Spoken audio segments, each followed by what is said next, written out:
Welcome back to Hideaway Range. Today we're looking at an original Smith & Wesson Model 3 top break revolver, chambered in 44 Smith & Wesson Russian. A legendary cartridge that changed revolver ammunition forever, the 44 Smith & Wesson Russian cartridge was born in 1870 when the company was approached by the Imperial Russian Army about a massive order of Model 3 revolvers. The man driving that deal was General Alexander Gorlov. Gorlov was Russia's ambassador in Washington, D.C. And while Gorlov was already purchasing Colt and Berdan rifles in an attempt to modernize the Russian army, the Smith & Wesson sent him a sample of their new Model 3 American revolvers. Gorlov was impressed with the gun's top break action and the extractor, but he disliked the standard 44 Smith & Wesson cartridge that was available at the time. The original 44 American bullet was prone to picking up dirt and debris when used in difficult climates, mud, snow, excessive dust, which led to reliability concerns.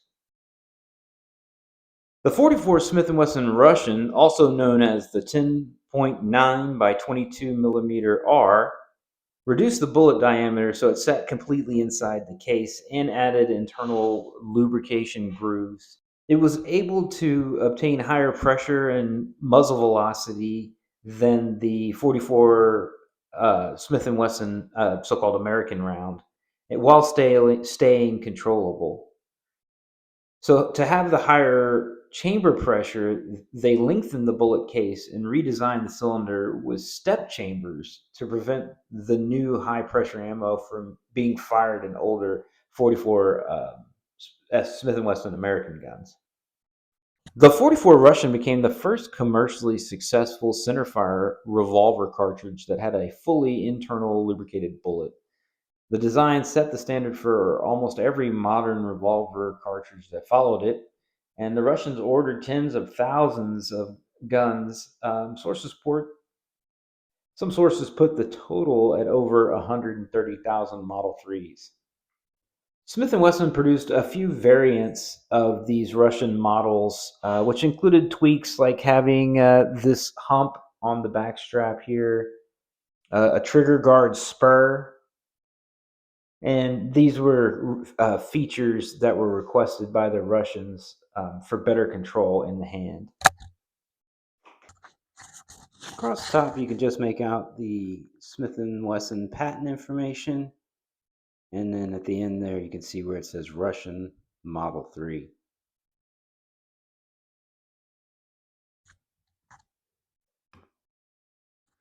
On the butt, we see the serial number, and that pegs the production date between 1888 and 1889. That SH inside of the diamond brackets there stands for Schiller Hartley. They were one of the biggest firearm importer and retailers of the 19th century. They bought a lot of these revolvers in specific serial ranges, usually around the mid 30,000s, and then sold them onto the American civilian market. Many of the Model 3 Russians went to the Imperial Army. A good number were sold commercially in the United States through major distributors.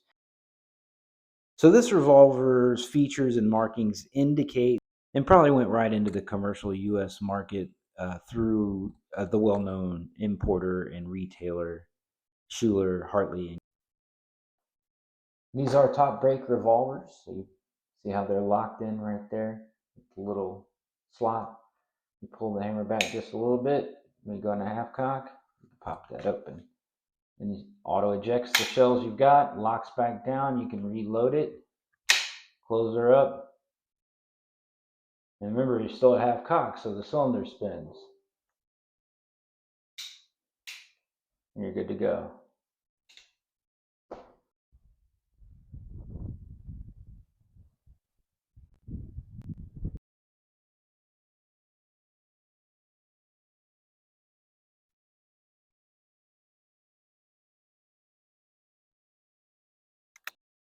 '19th century Smith & Wesson Russian Model 3.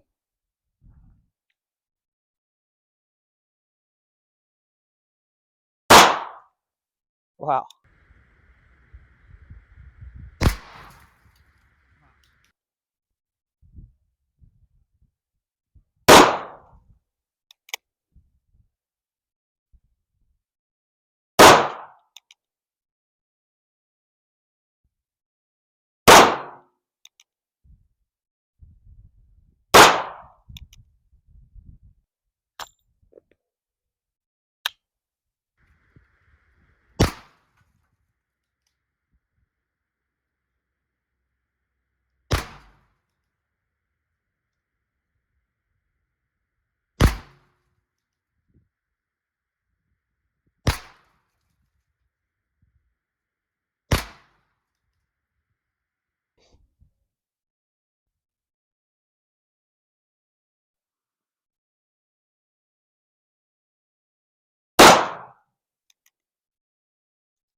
May be old, shoots just fine.